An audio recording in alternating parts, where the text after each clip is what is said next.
Muy buenos días. Nuestro agradecimiento en nombre de la doctora María Pino y el mío propio a la convocatoria para expresar el valor clínico de los autoanticuerpos en las patologías autoinmunes, y en este contexto nos vamos a fundamentalmente ahora al valor del factor reumatoideo, los anticuerpos antipéptidos cíclicos citrulinados, los anticuerpos, los ANCA y los antifosfolípidos. Buenos días. El factor reumatoideo es un autoanticuerpo muy frecuente en la artritis reumatoidea. Reconoce antígenos localizados en el FC de la inmunoglobulina G y puede estar presente en el suero de los pacientes en distintos isotipos, IgG, IgA, IgE e IgM.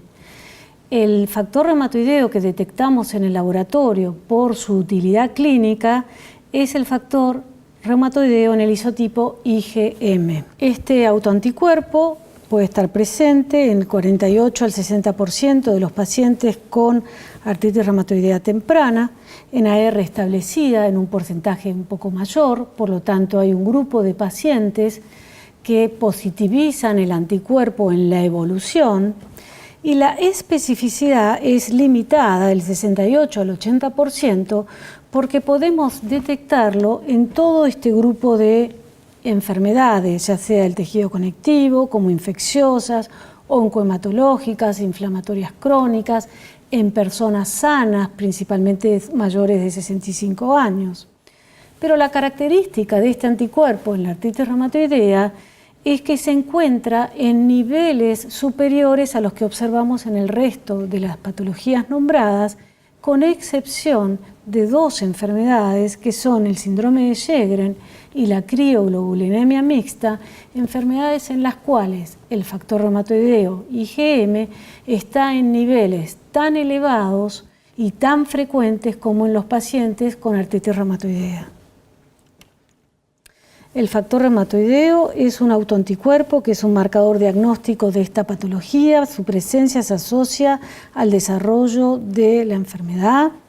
Cuando está presente en títulos elevados, se asocia a enfermedad severa, erosiva, con posibilidades mayores de desarrollar manifestaciones extraarticulares. Es un marcador temprano, como vamos a ver después y como ya hemos dicho, puede presentarse en el suero de las personas sanas, o sea, muchos años antes del inicio del primer síntoma clínico. Los títulos de este autoanticuerpo pueden negativizarse o disminuir con el tratamiento inmunosupresor. Detectar otros isotipos de factor reumatoideo cobraría importancia en el IgA, dado que los pacientes con factor reumatoideo IgA e IgM en altos niveles solo se han asociado a artritis reumatoidea. Pero este isotipo IgA no lo detectamos en los laboratorios clínicos. Un grupo de autoanticuerpos muy importantes y que cobró mucha importancia a partir del año 2000, cuando pudo identificarse el determinante antigénico con el que reaccionan dos anticuerpos muy específicos de artritis reumatoidea, que son el antiqueratina y el antifactor perinuclear. Al identificar a la citrulina como el determinante antigénico, se generó una revolución dentro de este grupo de anticuerpos. La citrulinización es una modificación post-translacional de una proteína, de diferentes proteínas del organismo, como la vimentina, la filagrina, el fibrinógeno, la alfa-neolasa, en la cual el aminoácido arginina, cargado positivamente, pierde un grupo amino por reacción de la enzima peptidil arginina deaminasa y se transforma en citrulina de carga neutra. Este cambio en la carga favorece la antigenicidad de este aminoácido no proteico. Entonces, a partir de la identificación de esta citrulina, se han empezado a desarrollar diferentes enzimos inmunensayo para detectar la citrulina en el soporte de distintas proteínas. Entonces, dentro de este grupo ACPA, el que detectamos en el laboratorio clínico hoy en día son los anticuerpos antipéptido cíclico citrulinado, anti-CCP, y determinamos la presencia de la anticitrulina en la filagrina. Se ha visto que estos péptidos, cuando los ciclan, el determinante antigénico se ubica en un lugar preponderante de la molécula y favorece la reacción con los anticuerpos del paciente en el enzima inmunensayo. Hoy en día están vigentes tanto los equipos CCP2 como CCP3. El número depende de la marca comercial que utilice el laboratorio clínico que los determina. Los anticuerpos anti-CCP también son muy específicos para el diagnóstico de artritis reumatoidea, tienen mayor capacidad para distinguir entre una enfermedad erosiva de otra no erosiva, tienen mayor sensibilidad en las etapas tempranas, pero cabe destacar que 1/3 de los pacientes con artritis que luego desarrollan artritis reumatoidea son negativos para ambos anticuerpos en las etapas tempranas, tanto el factor reumatoideo como el CCP. Estos anticuerpos son complementarios. Los pacientes pueden tener positivo uno, el otro o ambos al mismo tiempo. Cuando las etapas tempranas tienen ambos anticuerpos positivos, el valor predictivo positivo para R temprana es del 100%. Mientras que si los pacientes tienen ambos anticuerpos negativos, el valor predictivo negativo es del 67%. Como dije y mencioné, estos autoanticuerpos ambos pueden detectarse años antes del inicio del primer síntoma clínico. En el caso de los anticuerpos anti-CCP, se ha podido demostrar que 1 año y medio antes del desarrollo de la R, un 52% de los pacientes ya tienen positivo el anticuerpo y un 25% de los pacientes 10 años antes del inicio de la patología ya tienen positivo el anticuerpo en el suero. Dentro de este grupo ACPA hay otro anticuerpo que podemos determinar hoy en día en el laboratorio clínico, que son los anticuerpos antivimentina citrulinada, los llamados antivimentina. Entonces acá voy a detectar la citrulina en otra proteína que es la vimentina.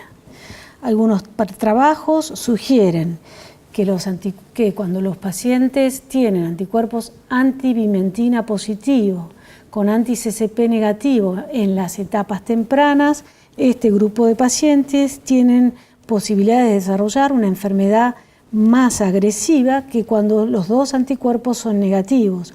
Por lo tanto, la presencia de este marcador se asocia al desarrollo de enfermedad erosiva.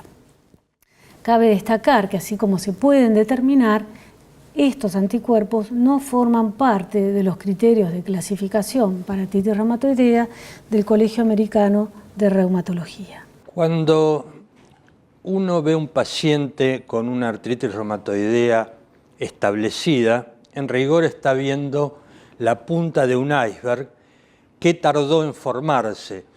Hay una primera fase de riesgo genético en estos pacientes donde la predisposición está determinada e incluso hay una importancia familiar muchas veces en los antecedentes de estos enfermos. Luego, posiblemente por algún determinante o desencadenante, hay un comienzo inmunológico dentro de una fase preclínica donde aparecen los autoanticuerpos, como los mencionaba la doctora Pino, y en fases más cercanas al inicio de la enfermedad, citoquinas proinflamatorias, y si pudiéramos hacer un estudio histológico de la membrana sinovial, detectaríamos inflamación, aunque clínicamente no está expresado. Luego aparecen los primeros elementos de la artritis inflamatoria temprana, que es cuando hoy podemos actuar para recién después establecerse plenamente la artritis reumatoidea. Pero estos autoanticuerpos, como decíamos, pueden preceder, a veces en años, el desarrollo de esta enfermedad. En 2010, el Colegio Americano de Reumatología y la Liga Europea de Lucha contra el Reumatismo desarrollaron unos nuevos criterios de diagnóstico con el objetivo fundamental de establecer pautas de diagnóstico temprano para la artritis reumatoidea, y dentro de estos nuevos criterios de 2010 están no solo el factor reumatoideo, sino que se ha incorporado el anti-CCP. Por eso estos autoanticuerpos, y sobre todo cuando están los dos juntos en un paciente y a títulos significativos, además de otros elementos como el sexo femenino, la edad de comienzo, la duración de la enfermedad antes de iniciar el tratamiento correspondiente, un número importante de articulaciones afectadas e inflamadas al diagnóstico, el nivel de actividad, el estado funcional, el tabaquismo, que puede ser un desencadenante de la enfermedad, sobre todo en los casos de presencia de anti-CCP, el bajo nivel socioeconómico y la alteración estructural temprana. Como decíamos, estos autoanticuerpos, y sobre todo cuando están los dos en el mismo paciente y a títulos significativos, son elementos de mal pronóstico, y uno debería ser muy intensivo en el approach terapéutico de estos pacientes a fin de evitar el daño estructural y la repercusión funcional de la enfermedad sobre los mismos. Otro grupo de autoanticuerpos son los llamados ANCA. En este caso, los anticuerpos presentes en el suero de los pacientes reconocen diferentes proteínas localizados en los gránulos azurófilos del citoplasma de los neutrófilos. Estos anticuerpos se detectan como método de screening en la inmunofluorescencia indirecta, y en este caso son dos los patrones de fluorescencia más importantes, el ANCA-C y el ANCA-P. Este grupo de autoanticuerpos cobra relevancia en un grupo de vasculitis llamadas vasculitis asociadas a ANCA. En estas enfermedades, los antígenos relevantes desde un punto de vista clínico son las enzimas proteinasa 3 y mieloperoxidasa.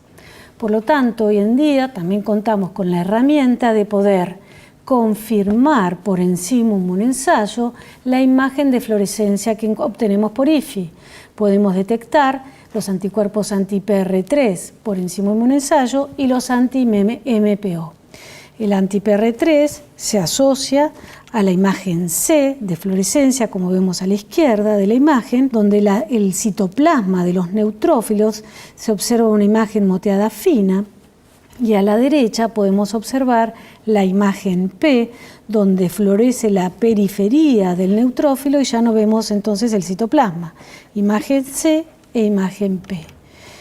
Entonces, estos anticuerpos ANCA-C por IFI positivos, PR3 confirmados por ELISA, se observan principalmente en la granulomatosis con poliangeitis en más del 80% de los pacientes y el ANCA-P-MPO positivo en alrededor del 15%, mientras que este ANCA-P-MPO positivo es más frecuente de observar en los pacientes con poliangeitis microscópica que el ANCA-C-PR3 positivo. En el caso de la granulomatosis eosinofílica con poliangeitis, el anticuerpo que más vemos en alrededor del 50% de los pacientes es el ANCA-P-MPO positivo.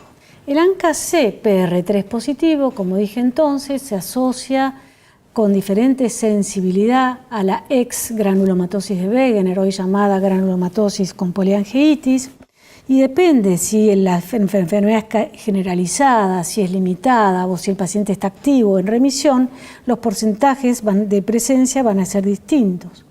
Ahora, si ambos métodos inmunológicos son positivos, o sea, la IFI y el ELISA, la especificidad de estos anticuerpos para el diagnóstico de esta patología es de alrededor del 98%. Mientras que cuando el ANCA-P es positivo y se confirma el MPO por ELISA, se asocian en alrededor del 60 al 80% de los pacientes con poliangeitis microscópica. En este caso también, si ambos métodos son positivos, la especificidad es de alrededor del 98%. Siempre entonces estos anticuerpos detectados en este contexto clínico, porque los ANCA también se han visto en otras patologías como vasculitis asociada a crioglobulinas, colitis ulcerosa, lepra, tuberculosis, síndrome asociado a cocaína, endocarditis infecciosa. Nuevamente, estos autoanticuerpos nos ayudan muchas veces en el diagnóstico. Algunos casos son criterios diagnósticos, han sido incluidos como criterios diagnósticos, como veíamos en el factor reumatoide anti-CCP, pero siempre hay que ponerlos en el marco del paciente y explorar toda la clínica del mismo, porque, como decía la doctora, hay anticuerpos antinucleares, hay ANCA, que en un porcentaje de los pacientes con endocarditis infecciosa pueden estar presentes. Entonces, excluir otras enfermedades infecciosas, en este caso, es mandatorio. Mucho se ha discutido sobre el valor de los ANCA en el monitoreo del paciente ya diagnosticado y para ver si su valor, sus títulos, su positividad y negativización tienen importancia en monitorear y tratar o modificar el tratamiento en estos pacientes. En este estudio se ve que el título de anticuerpos ANCA en pacientes con vasculitis tiene valor especialmente cuando el compromiso es renal y no tanto cuando involucra otros órganos. Entonces, un aumento de títulos de ANCA nos tiene que servir, sobre todo en pacientes con glomerulonefritis, a estar atentos por si debemos de actuar más intensivamente en el tratamiento de estos pacientes. Interesantemente, se ha propuesto, sobre todo en el último Congreso de la Liga Europea de Lucha contra el Reumatismo, ver si hoy en día tenemos que seguir hablando de las enfermedades como hoy las conocemos, como la granulomatosis con poliangeitis, o si debemos de hablar más de enfermedad asociada a un marcador específico, como es la proteinasa 3 o la mieloperoxidasa. ¿Por qué? Porque estos autoanticuerpos tienen relación muy directa con elementos genéticos y clínicos que hacen que por sí tengan valor y entonces nos darían para el futuro la posibilidad, quizá, más que hablar de granulomatosis con poliangeitis, poliangeitis microscópica, etcétera, hablar de enfermedad asociada a proteinasa 3 o a mieloperoxidasa. Dentro de los ANCA, dijimos entonces que son muchos los antígenos que pueden estar presentes en los gránulos azurófilos de los neutrófilos. Entonces, si los anticuerpos de los pacientes reconocen otras enzimas como la catepsina G, la lisozima, elastasa, lactoferrina, ubicadas también en los gránulos azurófilos de los neutrófilos, van a generar una tinción P en la inmunofluorescencia indirecta. Pero en este caso, el MPO por ELISA va a ser negativo. Entonces hay un grupo de autoanticuerpos denominados específicos de neutrófilos, no ANCA, o sea, no asociado a vasculitis por ANCA. Estos autoanticuerpos ANCA-P por IFI MPO negativos son importantes en distintas enfermedades, como vemos acá en la colitis ulcerosa, son frecuentes, están alrededor del 60 a 75% de los pacientes, es el marcador que se utiliza para esta patología y sirve para diferenciarlo de otra enfermedad inflamatoria intestinal como la enfermedad de Crohn, en la cual el ANCA-P está en mucha menor frecuencia, aunque también hay que destacar que para la enfermedad de Crohn contamos con la detección de los anticuerpos anti-Saccharomyces cerevisiae, ASCA, tanto en el isotipo A como en el isotipo G. Otro grupo importante de autoanticuerpos que detectamos rutinariamente en el área de reumatología son los anticuerpos antifosfolípidos. En este caso, los anticuerpos pueden reconocer diferentes antígenos tanto en los fosfolípidos aniónicos como en los fosfolípidos neutros, en los fosfolípidos anfipáticos, en proteínas fijadoras de fosfolípidos como la beta-2-glicoproteína 1 o la protrombina. Estos anticuerpos antifosfolípidos también pueden detectarse, son muy inespecíficos en muchas patologías, tanto reumáticas como oncohematológicas, como infecciosas, sífilis, lepra, hepatitis, HIV, Epstein-Barr. En personas sanas pueden tener anticuerpos positivos durante años antes de desarrollar la enfermedad clínica. Dentro de las enfermedades reumáticas en la que se detectaron estos anticuerpos, en la enfermedad en la cual primariamente se detectaron, es en el lupus eritematoso sistémico. En esta patología, estos autoanticuerpos están presentes entre el 12 al 35% de los pacientes y de este grupo de pacientes con anticuerpos positivos, entre el 50 y el 70% desarrolla SAF, síndrome antifosfolipídico, en el curso de la evolución alrededor de los 20 años. Entonces, como este grupo de anticuerpos es un grupo de anticuerpos muy heterogéneo, para el síndrome antifosfolípido se han realizado 2 consensos internacionales para poder establecer cuáles son los anticuerpos que forman parte de los criterios de laboratorio para el diagnóstico de esta patología. Estos criterios, modificados en el año 2005, incluyen 3 grupos. Los anticuerpos anticardiolipina en el isotipo IgG e IgM tienen que estar presentes en valores moderados a altos, mayores a 40 unidades G o 40 unidades I o 40 unidades M de fosfolípidos, separadas las 2 determinaciones por al menos 3 meses. Por lo tanto, se realiza la primera determinación y hay que esperar un intervalo de tiempo no inferior a los 3 meses o 12 semanas, porque estos anticuerpos, como vimos recién, son muy frecuentes en muchas infecciones. Por lo tanto, este lapso de tiempo es el que se considera mínimo para que se pueda resolver la infección y la positividad de los anticuerpos, si están asociados a esta patología, la puedan negativizar los pacientes. Este intervalo de tiempo es mínimo de 12 semanas, 3 meses, pero puede postergarse a 6 meses, 8 meses o 1 año, y si la segunda determinación, la persistencia de los anticuerpos, está dentro de las características del síndrome, habla más de anticuerpos asociados a enfermedad autoinmune que anticuerpos asociados a otras patologías.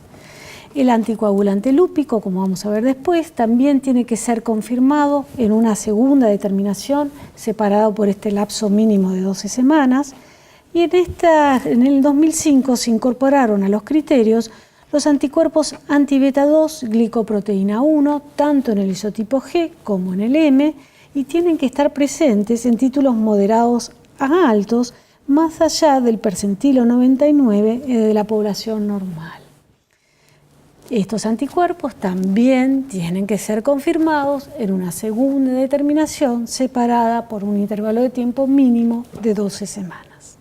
El anticoagulante lúpico es la actividad anticoagulante que se mide funcionalmente en las pruebas de coagulación y que muestra la capacidad que tiene algunos anticuerpos antifosfolípidos de interferir en los pasos de la cascada de coagulación, que son fosfolípidos dependientes, inhibiendo y prolongando los tiempos normales de coagulación. Entonces es la actividad que observamos en las pruebas de hemostasias, en dos pruebas principales que son el APTT y el test de veneno de Russell. Esta actividad anticoagulante lúpica requiere de la presencia de los cofactores plasmáticos protrombina y beta-2 glicoproteína 1. Hoy se ha demostrado que los anticuerpos dirigidos a estas dos proteínas fijadoras de fosfolípidos son responsables de prolongar los tiempos de coagulación porque inhiben los pasos dependientes de fosfolípidos. Pero por estas pruebas funcionales de hemostasia uno no puede identificar si los anticuerpos presentes se dirigen a un cofactor o al otro o a ambos. Para eso hay que realizar los test de ensayo en fase sólida. La presencia de la actividad anticoagulante lúpico es un factor de riesgo más importante para el desarrollo tanto de trombosis venosa como arterial que los anticuerpos